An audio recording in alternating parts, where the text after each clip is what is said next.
Does this actually go away? Do you go back to 100% living the same? And the answer is yes, you actually do. You actually go back living 100% fine.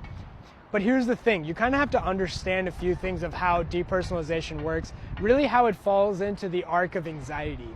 When I was struggling, I honestly felt like I didn't think my old personality would come back. I felt like a lot of my memories were lost. I didn't even remember what recovery looked like. I didn't remember what being normal felt like. And then there was something that I learned later called state-dependent memory. Now, what is state-dependent memory? State-dependent memory is this idea that depending on your state, certain memories are more accessible to you than not. And it's actually true. In fact, when I'm helping people overcome their anxiety and go back to living without any of these residual symptoms being there, one of the things I can ask them right away is, how do you feel right now? And if they don't feel good right now, let's say their anxiety is high, and it's been a hard time, they're having a hard time allowing it to be there, well then what happens at that moment is that they start thinking about all the negative things in the past.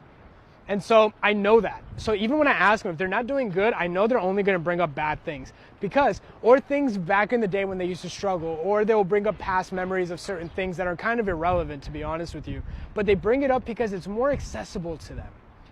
And so if somebody's doing really well, when people start doing well, they're like, oh, okay, well, I can see the light at the end of the tunnel. I can feel good. Okay, maybe I can get out of this. Now, what's the honest truth here? Well, the honest truth is that it's not really the memory. It's the state that you're in.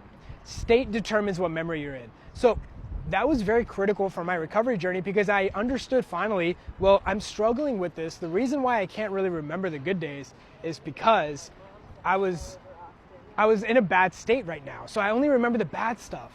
But ironically, as I got better, I started remembering my old self, and what happened was my personality would start coming back on its own. But the truth is that you're exactly the same person. You are genuinely the same person, you're just in a different state. Put anybody in your situation, they would experience the exact same thing. So it's really about understanding what's happening and recognizing that these thoughts of, will I ever go back to normal? Will it be 100%? Well, how do I know? You're projecting too much in the future, and really, it's not about you overcoming anxiety, but that is the anxiety. You asking questions, am I ever gonna come out of this? Am I ever gonna be 100%? How do I know if? That is the anxiety. That is the that response that you're experiencing.